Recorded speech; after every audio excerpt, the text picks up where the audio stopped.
it's your girl Ash, and I am back with another video, and today I'm going to be reacting to The Cold War by OverSimplified Part 2. If you guys would like to check out my other OverSimplified videos, the link is going to be up there somewhere. Listen, I love OverSimplified. I'm having so much fun with learning about history again while watching OverSimplified. I love how he just puts everything together in a short period of time, and he finds humor in doing it as well. That it's just extremely dope. If you guys haven't checked them out, please do. The link is going to be down in the description below. Enough of me talking, let's get straight into this reaction. And now it's all about communists. This video was made possible by Skillshare, an online learning community where you can learn just about anything. Support my channel by signing up using the link below and get your first 2 months for free. For anyone who thinks recent US history has never been as crazy as it is right now, allow me to present to you the 1960s, extreme cultural division, major political assassinations, and the closest the world has ever come to nuclear apocalypse. Shocked by the CIA's... So this is around the time when John F. Kennedy was assassinated. Intrusive methods for putting down socialism in Latin America. A certain Fidel Castro met with a certain Che Guevara in a bar in Mexico City, and the two of them decided they should grow some awesome beards and overthrow the Cuban government, which... Fidel Castro, he wasn't a joke, right? I know that he was like extremely, was he kind of crazy too? Strict? I think so. I think he has some crazy laws and stuff like that. Comment down below, let me know. But I think so. I might be right. I think I am right. Listen. Your girl.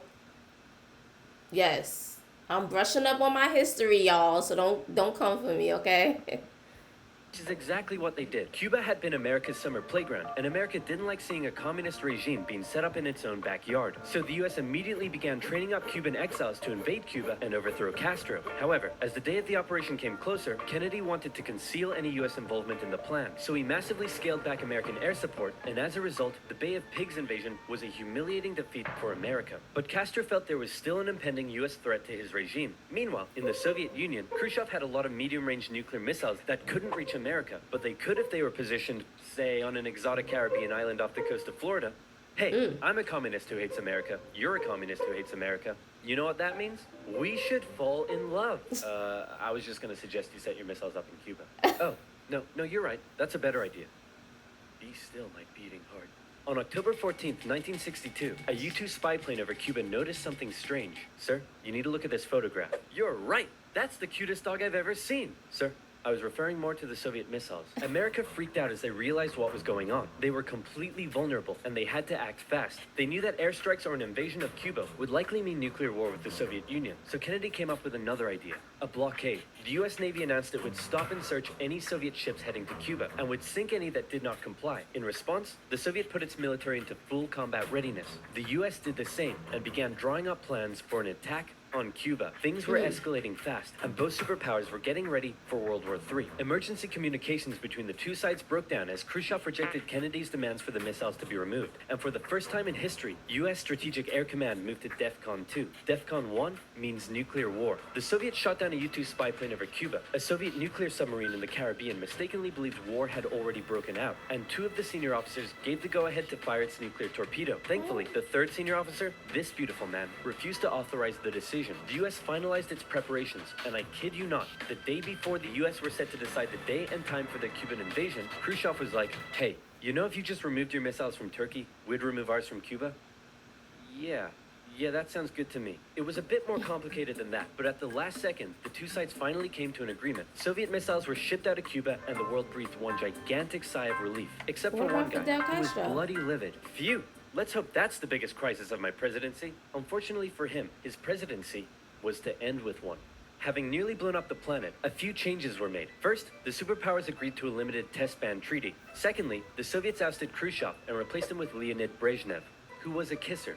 He liked to kiss. Both sides were deeply concerned at the What? prospect of nuclear war, but still, the arms race raged on throughout the 60s and 70s. US intelligence worked out that the Soviets' nuclear arsenal was not as powerful as they previously thought, but in fact, it was America that held the advantage. ABMs and MIRVs were developed, and the doctrine of MAD. If both sides knew they would be completely destroyed by a nuclear war, neither would risk starting one. But even without war, the world was already feeling the effects of nuclear weapons. In 1966, above the pleasant town of Palomares in Spain, a US bomber collided with a tanker mid-air, and 4 hydrogen bombs fell and landed near the town below. It hasn't exploded, so I'm sure everything's fine. Whoa, boy. Hey, I wouldn't eat that if I were you. Okay. What were you gonna do today? Go for a swim? Yeah, I wouldn't. Are you breathing right now? Yeah? Yeah, I wouldn't. It took the Americans 2.5 months to find one of the bombs, which had gone missing in the ocean. This was the 14th time America had lost a nuclear bomb since 1950. Wow. Nobody knows how many bombs the Soviet Union lost. So sleep well tonight. After Kennedy's assassination, Vice President Lyndon B. Johnson took over, and he inherited a developing crisis in the East, Vietnam. Back in the 50s, the Vietnamese had kicked their French colonizers out once and for all, and the country was divided into two. In the north, a communist regime, and in the south, an anti-communist regime. Both were led by very sweet-looking old men, but don't let that deceive you. They were both ruthless dictators, and Really? both dreamed of reuniting Vietnam under their own regime. So the north established the National Liberation Front, also known as the Viet Cong, to carry out a campaign of guerrilla warfare in the south with Soviet support. The US sent advisors to help train the South Vietnamese to deal with the threat, but President Diem's brutal policies pushed more and more South Vietnamese to support the Viet Cong. And over the next decade, the situation escalated to a breaking point. America feared the domino effect. That is, if South Vietnam fell to communism, would Cambodia be next? Then Laos? Thailand? Burma? India? LBJ had to make a choice between losing South Vietnam or sending in the troops. And so in they went. From 1965, America found itself in a war unlike anything it had ever fought Vietnam before. War. Let's play Spot the Viet Cong Soldier. Did you see him? Of Viet course Cong. not. That's because millions of young American men were drafted and sent to fight a ruthless enemy who used the thick junk. So this wasn't Vietnam War? Why is it called Viet Cong?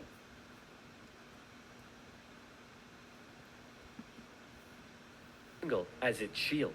It was nearly impossible to tell where the enemy was, or worse, who it was. And as a result, the civilian population got caught up in the brutal crossfire. The city of Saigon found itself under regular attack, and America launched a bombing campaign in the north during Operation Rolling Thunder. The Viet Cong used the Ho Chi Minh Trail running through Laos and Cambodia to supply the campaign. It was a long and brutal war, and I could never do it justice in this video. But in terms of the Cold War, Vietnam was probably the biggest of many, many global conflicts that signaled a turning point.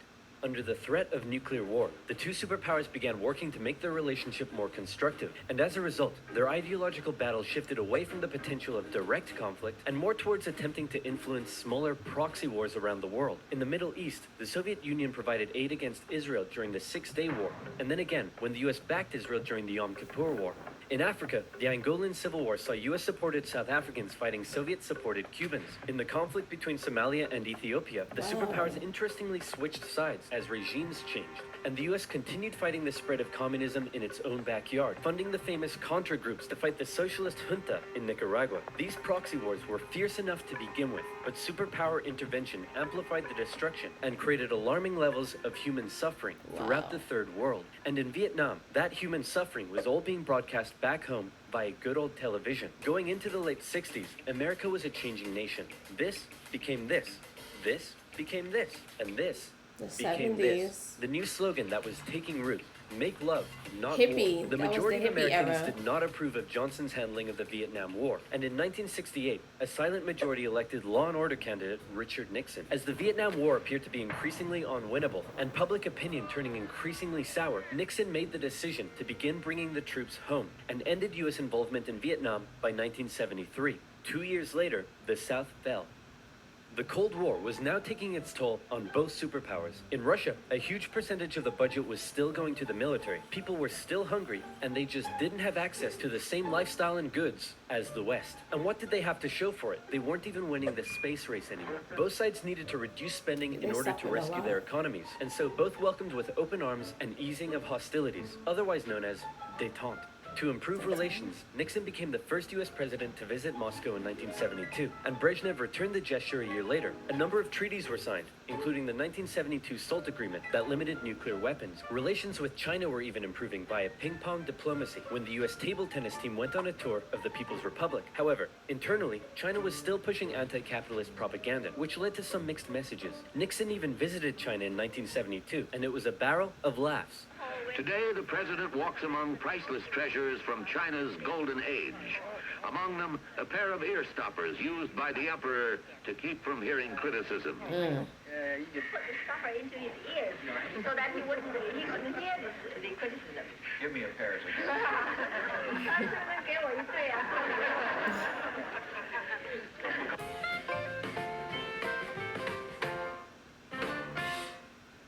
Everything was going great for Nixon, until it was uncovered that back home he was being a very naughty boy and violating constitutional protocol. I'm announcing today my resignation as president, and I'm passing the office to my vice president, Gerald Ford. Wow, you mean in America the people can actually remove their leader when he breaks the law? Why not just rule by force? Where's the corruption? And my first act as president is to pardon Nixon. There it is. After the whole fiasco, Americans decided what they really wanted was just a nice, safe guy who wouldn't cheat on them. So they elected Jimmy Carter, and the two sides met in Vienna, where they signed yet another strategic arms limitation treaty. It's an honor, Premier Brezhnev. Likewise, President Carter. Please don't do that. But that's not to say there was no longer any tension between the two sides, because there was. Heaps of it. Once again, the Soviet Union put down further attempts at reform and rebellion in the Eastern Bloc. The Euro missile crisis saw new and improved classes of intermediate-range missiles being deployed in Europe. In 1979, the Soviets thought it would be a good idea if they had their own Vietnam and invaded Afghanistan to prevent a US-sponsored Islamic insurgency. And in response to these various crises, Olympic Games were boycotted. Conservatives were concerned that US policy had become too soft, and in 1980, they decided they wanted a president who would be tough on communism, so they elected Ronald Reagan. And Reagan came in guns blazing. Concerned at the Soviet Union's human rights violations, he made a speech calling them an evil empire. And he also wanted to renew the arms race using technological advances in computing and lasers. He came up with the Space Defense Initiative, also known as Star Wars, which was basically a big defensive anti-nuke shield around the country. But a lot of people thought it was a pretty dumb idea. The Soviet Union perceived this shift in rhetoric as the USA getting ready for war, and they were feeling especially threatened as their relationship with their communist ally China had broken down. Relations took a big hit in 1983 when the Soviets shot down a Korean airliner that had strayed into their airspace, and it looked like the world was going right back to mid-20th century Cold War tension. But then Brezhnev got really old and died, and was replaced by this guy who was really old and died, and was replaced by this guy who was really old and died, and he was replaced by Mikhail Gorbachev. Coming into office in 1985, he was the real game changer. His philosophy differed a lot from previous Soviet leaders. He felt that the reason the Soviet system and economy was struggling was that it didn't allow the Soviet people to find satisfaction in their work, because they weren't allowed to speak freely and lived in fear. Gorbachev wanted the Soviet people to be happy, but unlike previous Soviet leaders, he actually made the change happen. Within the first couple of years, he began the political movement for more openness and transparency, and the restructuring of the Soviet political and economic systems. And change very quickly took effect. People could criticize the government, they could enjoy Western pop culture, the media interviewed Margaret Thatcher, but most importantly, the Soviet people could now enjoy Pizza Hut. All hail to Gorbachev. He also knew that the arms race needed to end in order to rescue the Soviet economy, and a positive relationship with the West must be established. Constructive dialogue reopened and resulted in the INF Treaty, which saw all intermediate-range missiles eliminated, which was huge. Reagan's tone towards the Soviet Union began to soften, and things were looking up. But what would these reforms mean for the Eastern Bloc? For decades, the Soviets had been brutally suppressing any attempt at change. Now, would they be allowed? And that was the exact question on Hungary's lips when the Prime Minister visited Moscow. Gorbachev's response: he didn't necessarily agree with the reforms, but he wouldn't stop them either. He was prepared to let the Eastern Bloc choose its own future. This was massive, and the Hungarian leaders began planning free, multi-party elections. Poland followed suit and also held elections in June. The anti-Soviet party Solidarity won 99 out of 100 seats in the Senate. But not just that. In Hungary, the barbed wire border between East and West was removed. The Iron Curtain was unraveling. But not all Eastern Bloc leaders were happy. Notably, East Germany was still ruled by a hardline Stalinist, Erich Honecker, and many East Germans were still eager to get out. They had been trapped by the Berlin Wall, but now they were doing the math. If they could travel to Hungary, and Hungary's border with the West was loosening, could they now make it to the West? That summer, East Germans decided Hungary was the latest top holiday destination. They traveled there in droves, and using various methods, tens of thousands crossed the border into Austria and the West. Honecker was furious, and blocked travel to Hungary, but that civil liberties train had started rolling falling, and it wasn't stopping. Thousands more flocked to the West German embassy in Prague, where they stormed the fence around the embassy gardens, and a temporary refugee camp was set up. In September, deals were struck to allow the refugees to travel west via train. Back in East Germany, the people were running on a civil liberties high, and they wanted their next hit. Dissent was growing. Over time, demonstrations turned to mass protest, with plainclothes secret police officers doing their best to put down the dissent, but it had grown well out of their control. And worse, the biggest demonstration was yet to come. We're gonna put all of this down by force. Right, guys? Guys? Unfortunately, everyone had realized what he had not. This was bigger than them, and the entire East German Politburo voted him out of power. On November 4th, over 500,000 East Germans took to the streets of East Berlin. For many, there was still one big target left in their sights. That damn wall. The pressure on the East German government was too great, and on November 9th, they made a bit of a chaotic announcement that the travel ban between East and West was being lifted. The change wasn't meant to take effect until the next day, and crossing guards still had orders to shoot on sight any who tried to cross. But that night, huge crowds gathered at the crossing points, and the guards were overwhelmed. In an astronomically historic moment, after decades of family separation and travel restriction, the people were allowed to pass through. East and West Berliners couldn't believe it and celebrated together throughout the night. Some even climbed the wall and began to topple it. The Iron Curtain had fallen, and a year later, Germany would be reunited. Elections in Bulgaria, a peaceful revolution in Czechoslovakia, and a violent one in Romania brought to an end communist authority in the Eastern Bloc. America decided it would be best if it just stayed away and let the change happen, as the anti-communist movement continued all the way back to Moscow. Gorbachev had given the people the freedom to demonstrate. Now, they demonstrated for an end to the communist single-party rule, and Gorbachev had to give in. For the first time in history, elections were held in which candidates not officially endorsed by the party were allowed to run. Ambitious rival of Gorbachev, Boris Yeltsin, led a growing democratic movement.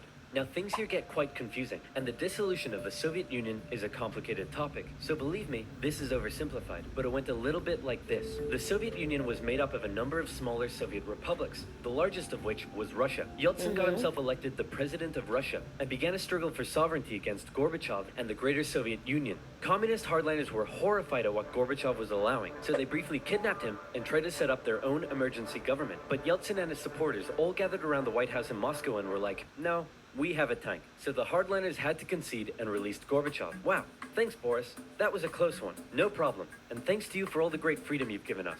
Anytime, pal. And just to inform you, I've used that freedom you've given us to go behind your back and make a deal with Ukraine and Belarus to dissolve the Soviet Union and set up the Russian Federation. In other words, you're no longer in charge. I am. Dude. So uncool.